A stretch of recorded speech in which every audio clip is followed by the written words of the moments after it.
Los obreros de la viña. Shalom, shalom, que abuelos bendigan el nombre de Yahshua. Hoy nos toca Matillá número 20. En este capítulo vamos a ver una parábola y varios comentarios de Yahshua.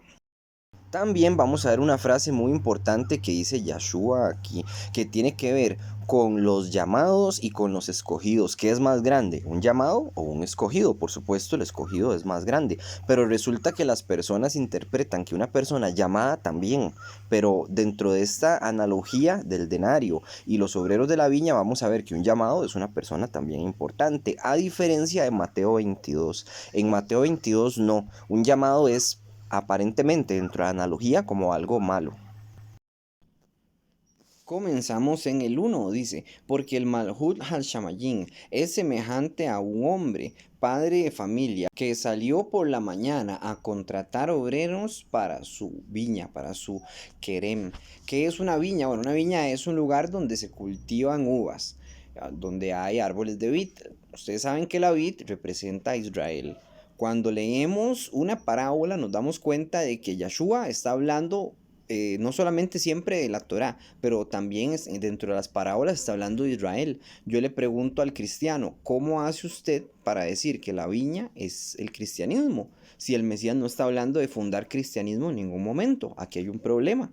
Porque hay muchas alegorías de la viña con Israel, del higo con Israel, del árbol de oliva con Israel. Nunca se habla del árbol de oliva como el cristianismo, ni como los goyín, como los paganos, como los gentiles que llaman. Porque un gentil, de nuevo les repito, es algo malo, bíblicamente hablando, es algo horrible. Llamarse a sí mismo gentil es como lanzar una escopa al aire y que le caiga sobre su propia cabeza.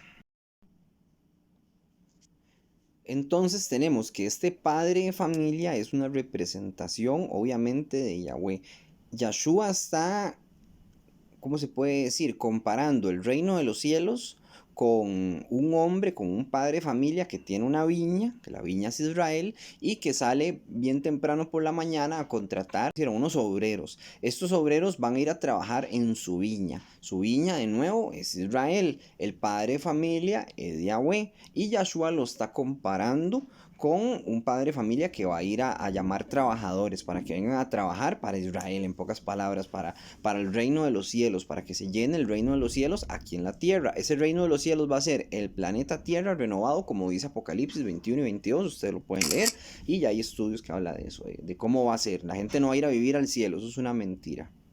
Dice en el 2, y habiendo convenido con los poalín, que estos son los obreros, en un denario al día, los envió a su quereb, los envió a la viña. Continúa diciendo en el 3, saliendo cerca de la hora tercera del día, vio a otros que estaban en la plaza desocupados. Esta hora tercera es las 9 de la mañana, por si acaso, y así lo traducen, es más, en otras Biblias también, que son las 9 de la mañana. Entonces, ya fueron unos bien temprano a trabajar, hablemos de que fueron a las 7. Después volvió a salir el padre de familia y vio a otros trabajadores, pero que no estaban trabajando, o sea, gente que ocupaba trabajo, pero que no estaba trabajando, entonces les está dando trabajo en la viña también, pero estos van a entrar más tarde, van a entrar a las 9. Dice, y les dijo, y también vosotros a mi querer, a mi viña, y os daré lo que sea justo. Y ellos fueron, o sea, ellos van a recibir un salario justo. Los primeros iban a recibir un denario, que eso equivale a todo un día de trabajo. Pero estos van a recibir algo que es justo, dice aquí Yahshua, comparando en la parábola. Dice en el 5, salió otra vez cerca de la hora sexta. Esta hora sexta son las 3 de la tarde. Aparentemente, un ejemplo, trabajan de 7 a 5 de la tarde, para que se hagan una idea. Entonces, a las 3 de la tarde va a ir a contratar a otros y los va a mandar a la viña también. Dice, y salió otra vez cerca de la hora sexta y novena, e hizo lo mismo. En el 6 dice, y saliendo cerca de la hora undécima halló a otros que estaban desocupados, y les dijo, ¿por qué estás aquí todo el día desocupados? Le dijeron, porque nadie nos ha contratado. Él les dijo, y también vosotros a la quereb, y recibiréis lo que es justo. O sea, no les está diciendo que les va a dar un denario, nada más lo que les corresponde, lo que es justo. Van a trabajar menos horas. Dicen el 8, cuando llegó a la quereb, el amo de la quereb de la viña, dijo a su mayordomo: llama a los trabajadores y págales el jornal, comenzando desde los postreros hasta los rishonim. O sea, los que llegaron de último les van a pagar primero y los que llegaron de primero les van a pagar de último. Entonces dice en el 9: y al venir los que habían ido cerca de la hora undécima, casi que al anochecer, recibieron cada uno un denario. Al venir también los Rishonim, pensaron que iban a recibir más, pero también ellos recibieron cada uno un denario. O sea, todo el mundo le pagó un denario. En esta analogía, Yahweh les dio a todos un denario a pesar de que trabajaron menos horas. Entonces en el 11 dice así: al recibirlo murmuraban contra el padre de familia, o sea, murmuraban contra Yahweh dentro de la analogía. En el 12, diciendo: estos postreros han trabajado una sola hora y los ha hecho iguales a nosotros, que hemos soportado la carga y el calor del día. El 13, él respondió, dijo a uno de ellos: amigo, no te hago agravio, ¿no conveniste conmigo en un denario? Toma lo que es tuyo y vete, pero quiero dar a este postrero como a ti. El 15, ¿no me es lícito hacer lo que yo quiero con lo mío? ¿O tienes tu envidia porque yo soy top, porque yo soy bueno? Así los Rishonim serán Aharonim y los Aharonim Rishonim, porque muchos son llamados, mas pocos escogidos. Vea, esta frase yo siento que se malusa mucho también. Dice: los primeros van a ser los últimos y los últimos van a ser los primeros. Dice: porque muchos son llamados, pero pocos son los escogidos. Esta frase se utiliza dos veces en el Tanakh. Lo vemos aquí y lo vemos en Mateo 22. Pero en Mateo 22 tiene como otro carácter. Realmente el llamado y el escogido, ahí sí, ahí hay como algo malo. Un ejemplo, el llamado es como una persona perdida en Mateo 22, ya lo vamos a leer. Y el escogido es una persona, como decir, un profeta o una persona que ha sido escogida para el pueblo de Yahweh, ¿me entiendes? O sea, alguien que ni siquiera fue que cambió de opinión, fue que nació así. Desde niño nació, es un escogido, como decir Samuel. Samuel es un escogido. ¿Quién más es un escogido que nació así desde el puro principio? Sansón es un escogido. Sansón fue un escogido desde el principio, desde que nació fue escogido y fue apartado. Eso es un escogido. Y hay gente que le gusta jugar mucho de viva, porque no hay otra palabra, que dice: sí, muchos son llamados y pocos escogidos, y ellos se sienten escogidos como si fueran la gran cosota. Pero la verdad no es así. La verdad es que ellos no son escogidos. Puede que tuvieran toda una vida de pecado, entonces después recibieron un llamado. Y después del llamado, entonces ahora sí están haciendo la Torah. O sea, si a mí me preguntan: ¿usted es llamado o es escogido? Yo digo: yo soy un llamado, porque yo antes de estudiar la Torah era otra persona y ahora soy diferente. Y a mí no me cabe en la cabeza violar la Torah, ni me cabe en la cabeza no hacer un Shabbat, saltármelo, decir: este Shabbat no lo hago. O no me cabe en la cabeza no querer hacer una fiesta. O cuando yo me quería circuncidar, que ya soy circuncidado, yo sentía la ansiedad de querer estar circuncidado, ¿ves? Entonces yo fui llamado, pero yo no fui escogido, porque si yo hubiera sido escogido desde el octavo día de mi nacimiento, yo hubiera estado circuncidado. Y desde pequeñito a mí me hubieran enseñado la Torah, pero no me la enseñaron. Y no la hacía tampoco, ¿verdad? Ni sabía que existía la Torah. Entonces, una cosa es ser llamado, otra cosa es escogido. Escogido es un profeta como Samuel. Si una persona le dice: yo soy un escogido, mucho ojo, porque es muy probable que no sea escogido, ¿verdad? Simplemente se está autonombrando a sí mismo como escogido. Y una persona tanto escogida como llamada dentro de esta alegoría es algo bueno. ¿Por qué? Porque estamos viendo la parábola del denario. Se nos dice que los escogidos, digamos que fueron los primeros, ¿verdad? Que les dieron un denario. Tome, yo le doy un denario, le dijo el padre familia, que es una alegoría de Yahweh. Entonces, ellos van a recibir un denario, o sea, van a recibir el reino de los cielos, como empieza la alegoría. El reino de los cielos es similar a un padre familia que tiene una viña, ¿verdad? Entonces, ok, el reino de los cielos es el denario, es el premio. Tome su premio por por venir a trabajar desde el principio. Después, los llamados son los que están entrando después a trabajar. entran a trabajar tarde. Y estos que entran a trabajar tarde también van a recibir el reino de los cielos porque el padre de familia, como es bueno y es bondadoso y de Yahweh, bendito sea Yahweh, les está dando un denario a todos, ¿ves? Entonces no son malos los llamados ni los escogidos. A mí una vez una persona muy arrogante me dijo que el nombre era Yahoshua y que si yo no decía Yahoshua, entonces que yo era un llamado pero no un escogido, como diciendo usted está perdido por ser llamado, pero es que una persona llamada va a recibir un denario y un escogido también, se van a recibir una recompensa. Si nos ponemos a analizar más profundamente, vamos a notar que hay una diferencia muy grande entre Mateo 20 que estamos leyendo ahorita con Mateo 22. En Mateo 22 vamos a ver algo muy distinto. O sea, realmente los llamados y los escogidos no son lo mismo. El llamado a las bodas, porque aquí tenemos una alegoría que la vamos a estudiar después, donde dentro de la alegoría Yahweh o Yahshua está llamando a las personas para que vengan a las bodas del Cordero, pero no quieren ir. Y aquí están echando a una persona por llegar mal vestida. Mal vestida se refiere a que no viene, pues las vestiduras de nosotros es nuestra alma. Entonces, si llegamos mal vestidos dentro de la alegoría, es que el alma de nosotros está mala y va a ser echado afuera al infierno, dice así. Vamos a leer el 11 rápido. Y entró el rey para ver a los convidados y vio a un hombre que no estaba vestido de bodas y le dijo, amigo, ¿cómo entraste aquí sin estar vestido de bodas? Mas él enmudeció. Entonces el rey dijo a los que servían, atadle de pies y manos. Vea, solo por venir mal vestido, no es por venir mal vestido, sino porque obviamente es una persona endemoniada, digamos, que vive en pecado. Dice, atarle de pies y manos y echarle en las tinieblas de afuera, eso es el infierno. Allí será el lloro y el crujir de dientes, el infierno de nuevo, porque siempre que se habla del lloro y el crujir de dientes es el infierno. Y dice en el 14, porque muchos son llamados y pocos los escogidos. Ven qué diferente es el 22 con el 20. En el 20 los llamados y los escogidos son buenos los dos. En cambio aquí no. Aquí el llamado es un llamado para que entre a las bodas del Cordero dentro de la analogía y dentro de la alegoría. O sea, es que hay que estudiar el contexto, ¿verdad? Porque no puede utilizar uno solamente una frase sin el contexto, tiene que tener el contexto. Si usted me dice que yo soy un llamado, le voy a preguntar de cuál contexto, de Mateo 22 o de Mateo 20, porque es diferente. Y si soy un escogido, igual, va a ser un contexto diferente. En Mateo 20, digamos, son los profetas, y en Mateo 22 que estamos leyendo, son las personas que estudiaron Torah, nada más, ¿verdad? Simplemente. Y son iguales. Aquí, digamos, en Mateo 20 son iguales el profeta, como decir, el que estudió Torah, nada más, ¿verdad? ¿Por qué? Porque se les paga un denario, lo mismo. Pero, de nuevo, yéndose aún más profundo, si nos damos cuenta, realmente sí hay puestos de posición y de importancia en el Malhut HaShamayim, o sea, en el reino de los cielos, aquí en la tierra.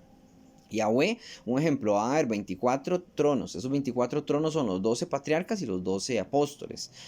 Nada más hay 12, ¿verdad? De 12 y 12. Entonces, esos 24 tronos son puestos de importancia que nosotros no podemos ocupar como hijos, ¿verdad? Como obreros de la viña. No podemos ocupar ese puesto. Tampoco vamos a ocupar el puesto de un naví, ¿verdad? De un profeta, jamás. O sea, ¿por qué? Porque nosotros no somos profetas y no vivimos lo que vivieron ellos y cómo los mataron a ellos y todo lo que sufrió esa gente. La verdad que bendito sea Yahweh por ellos, ¿verdad? Porque esos son lo que nosotros estamos leyendo y estudiando, pero cómo sufrieron esos pobres. Entonces no podemos compararnos a ellos. Ellos realmente sufrieron más y sí van a recibir puestos de importancia más grande, igual nosotros. Si nosotros comenzamos a estudiar y predicamos la palabra, y hacemos la Torah y damos buen ejemplo, a nosotros se nos va a dar un mejor puesto de importancia que una persona que cuidó de su alma, sí, pero no ayudó a otros a que también cuidaran de la misma. Ahora vamos con el 17, dice, subiendo Yahshua a Jerusalén, tomó a sus 12 talmidín aparte en el derech, en el camino, y les dijo, siempre hay muchas alegorías y analogías dentro del texto. Cuando Yahshua toma a sus 12, los 12 representan las 12 tribus de Israel, dice, y los tomó aparte en el derech. ¿Cuál es el derech en la Biblia? ¿Cuál es el camino? El camino es la Torah siempre. Entonces se los está tomando aparte en el camino. Es posible que Mateo tal vez no supiera que él estaba escribiendo esta analogía dentro de lo que estaba sucediendo, porque así fue como sucedió, pero fue como una analogía. Entonces, para que lo tomen en cuenta, dice en el 18, He aquí, subimos a Jerusalén y el Ben Haadán será entregado a los Rashein Kohanim y a los Shoftim y le condenarán a la Maveta, a la muerte. O sea, lo va a entregar a los Kohanim, que esos son el sumo sacerdote, digamos, y los Kohanim, los sacerdotes, pues, y los Shoftim, que son los escribas, y obviamente están entre esos los fariseos también, y dice que lo van a entregar a la Maveta, a la muerte, ¿verdad? Que lo van a matar. Él les está prediciendo que él va a morir de nuevo, de tantas veces que les predice, porque él se los dice muchas veces, vea, me van a llevar y me van a matar, sepan que me van a matar, entonces manténganse firmes. Dicen el 19, y le entregarán a los Goyín, vea, a los Goyín, le van a entregar a los gentiles, dice, para que le escarnezcan y le azoten, y al tercer día volverá a la vida. Entonces vamos en el 20. Entonces se le acercó la de los Benei Saidai con sus banín. Se le acercó la madre de los Benei Saidai, que esos son dos de los discípulos de él, los Benei Saidai, los hijos de Saidai, de Sadeo, creo que lo ponen en la Biblia normal. Y esta madre se le está acercando para pedirle algo a Yeshua. De nuevo dice, postrándose ante él y pidiéndole algo. Se arrodilló y le pidió algo. Vamos a ver lo que le va a pedir para sus hijos. Ella le quiere pedir algo especial para los dos hijos de él, que son apóstoles. Dice en el 21, él le dijo, ¿qué quieres? Le dijo Yeshua. Ella le dijo, ordena en tu malhut, en tu reino, se sienten estos dos hijos míos, el uno a la derecha y el otro a la izquierda. O sea, les está pidiendo puestos de importancia a sus hijos. ¿Por qué? Porque ella quiere ver a los hijos en su mejor puesto, que hasta cierto punto no está mal, digamos. Uno puede querer que los hijos estén en un buen puesto, ¿verdad? Y en un puesto de importancia, que es un tesoro grandísimo, que es el reino de los cielos. Dice en el 22, entonces Yeshua respondiendo dijo, no sabéis lo que pedís. ¿Podéis beber la copa que yo he de beber y ser purificados con la tevilá con la que yo soy purificado? Y ellos le dijeron, podemos. O sea, no sabían ni siquiera la copa que iba a beber Yeshua. La copa que iba a beber Yeshua era ser asesinado, ¿verdad? Esa era la copa y así es como iba a ser aún más purificado. ¿Por qué? Porque él es una persona justa, no tiene pecado alguno. Y Satanás va a matar a la primera persona justa que ha existido. Y ese es Yeshua, ¿verdad? Que es 100% justo. Entonces, al hacer eso, Satanás va a perder parte de su dominio o su dominio por completo, pero todavía no, hasta que venga Apocalipsis y pase todo lo de Apocalipsis y bueno, ya es otro asunto. Entonces ellos dicen, podemos, o sea, no importa, que nos maten, pues, y así va a ser. Ellos dijeron eso y no solo estos dos hermanos, sino todos fueron asesinados de diferentes formas. Y eso es muy triste. Hay gente que dice, yo soy apóstol y bueno, no vive como apóstol. Primero porque es un pecador, después porque es un cristiano, ¿verdad? Y dice Jesucristo y dominguero y incircunciso de alma, de corazón, de carne, de todo, y come cerdo y come camarones, y eso es una persona inmunda, sucia, que finge ser un apóstol. Y vea que no mueren como apóstoles, no los persigue nadie, nadie los persigue, ni la ley los persigue. Nadie los persigue a ellos. Ellos viven súper bien, económicamente excelente. El apóstol y no trabaja, porque lo que hace es predicar mentiras. Bueno, eso es otro asunto. En el 23, el apóstol falso, ¿verdad? Estamos hablando de los apóstoles de enlace y todo eso. Bueno, dice en el 23, él les dijo, a la verdad, de mi vaso beberéis, y con la tevilá con que yo soy sumergido seréis sumergidos, porque el sentaros a mi derecha y a mi izquierda no es mío darlo, sino a aquellos para quienes está preparado por mi Padre. Ve si hay un puesto a la derecha y a la izquierda de Yeshua, pero él no lo puede dar, dice que lo va a dar Yahweh. Yahweh mismo. Aquí si leemos, todo indica como que Yahweh y Yeshua son dos personas separadas. Pero después más adelante vamos a leer que Yahweh y Yeshua son el mismo en muchos textos, y eso es un pleito hasta la fecha que yo hasta en internet casi que todos los días le explico a las personas que son el mismo, pero no entienden que hay textos que dicen que sí y textos que dicen que no. En este dice que Yeshua no es Yahweh. ¿Por qué? Porque el Padre es el que va a dar ese veredicto, quién va a ir a la derecha y a la izquierda, y si hay puestos de importancia, también estamos viendo eso. Entonces dice en el 24, cuando los días oyeron esto, se enojaron contra los ajín, contra sus propios hermanos, contra los hijos de Saidai, de Sadeo, se enojaron mucho porque están pidiendo puestos de importancia y se les están aventajando. y bueno, y les dio cólera, ¿verdad? Y está mal hecho. Entonces dice en el 25, entonces Yahshua llamándolos dijo, sabéis que los gobernadores de los Goyim, de la gente incircuncisa, de las naciones, los gobernadores de los Goyim, los oprimen a ellos, y los que son grandes ejercen sobre ellos potestad. ¿Qué pasa? Es lo que estamos viviendo nosotros hoy en día. Nuestro presidente, que es grande sobre nosotros, cualquier presidente de cualquier país, ejerce sobre nosotros presión. Entonces, y en resumen, el presidente de cualquier país nos pone a nosotros presión, nos cobra impuestos, nos cobra la municipalidad, nos cobra por beber agua, nos cobra por andar en la calle, nos cobran de todo, o sea, todo lo que nos puedan cobrar, nos lo cobran, nos ahogan y nos esclavizan con impuestos. Nosotros somos esclavos, aunque la gente diga, no, yo soy libre, no, usted es un esclavo. Usted tiene que pagar de todo para poder tener una vida normal. Y es el mundo en el que vivimos por el momento, ¿verdad? Primero Yahweh, y venga pronto Yahshua y arregle todo esto. Y bueno, antes de que venga se va a venir todo Apocalipsis y va a ser un gran despelote peor todavía. Pero bueno, eso es para que ustedes entiendan. Yahshua lo que le está diciendo, ustedes no sean como los Goyim. Ustedes no quieran puestos de importancia, no quieran oprimir a la gente, no quieran estar encima de las personas para ustedes tener más poder y trabajar menos y ganar mucho. Porque Yahshua lo que les va a decir es otra cosa. Vamos a ver. Dice el 25 de nuevo. Entonces Yahshua llamándolos dijo, sabéis que los gobernadores de los Goyim los oprimen a ellos, y los que son grandes ejercen sobre ellos potestad. Mas entre vosotros no será así, sino el que quiera hacerse Gadol grande, entre vosotros será vuestro servidor, vuestro Mesaret.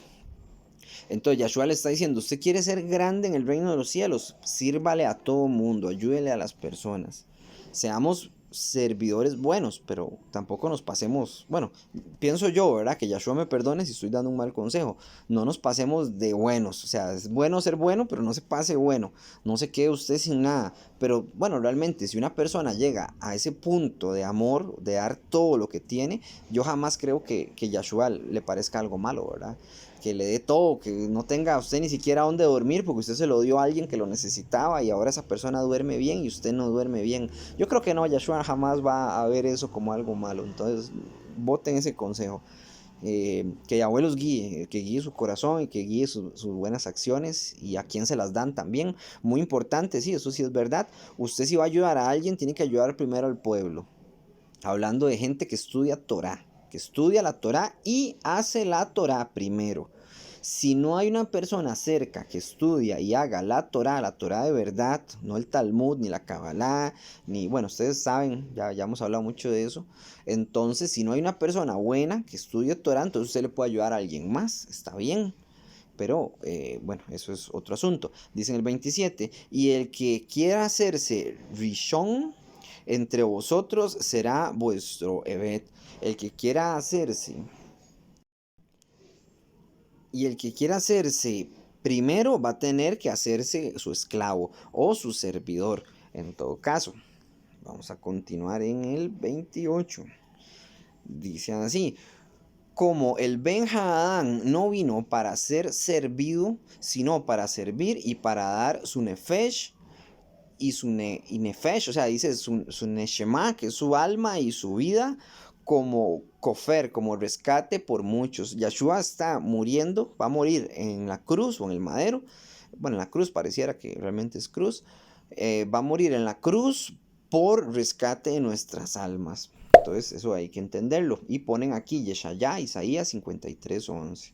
Entonces dice como lectura aconsejada. Dice en el 29, al salir ellos de Jericó, les seguía una gran multitud, y los Ibrim, los ciegos, que estaban sentados junto al camino, cuando oyeron que Yahshua pasaba, clamaron diciendo, Adoneinu, ven David, ten rahamín de nosotros. Vea, cuando ellos dicen, Adoneinu, ven David, los ciegos que no pueden ver, porque están ciegos, valga la redundancia, pueden ver y entender que Yahshua es el Mesías, así tal cual. ¿Por qué? Porque ellos le dicen, ven David, hijo de David. Y si ellos le dicen hijo de David, es que están reconociendo que la profecía del Mesías se está cumpliendo en Yahshua. Y lo chistoso se podría decir, porque no es chistoso, sino lo increíble es que una persona ciega pueda ver eso sin poder ver. O sea, ellos pueden entender que Yahshua es el Mesías, pero los rabinos que estaban ahí, muchos, no digo todos, muchos de los fariseos y saduceos y demás, ellos no entendían que Yahshua era el Mesías y ellos sí podían ver y venían estudiando la Torá desde niños y no podían ver que Yahshua era el Mesías. Entonces es como, llamémosle como una bofetada tal vez a estos rabinos también, dicen el 31. Y a la gente les reprendía para que callasen, pero ellos clamaban más diciendo, Adonai no ven David, ten rajamín de nosotros. O sea, la gente estaba reprendiendo a los ciegos para que se callaran y dejaran a Yahshua tal vez seguir con la prédica o seguir sanando a otras personas, pero que a ellos no les dieran pelota a los ciegos. En el 32. Y deteniéndose Yahshua los llamó y les dijo, ¿qué queréis que os haga? Ellos dijeron, Adoneino, que sean abiertos nuestros ojos. Entonces Yahshua, teniendo Rahamín, misericordia, les tocó los ojos y enseguida recibieron la vista y le siguieron. Las dos cosas, eran ciegos. Bueno, tres cosas, eran ciegos. Le piden a Yahshua que puedan ver, entonces son sanados. Segundo. Y tercero, dice que se levantaron y le siguieron. Aquí hay otra alegoría. Un ciego que no puede ver se da cuenta de que ahí está el Mesías.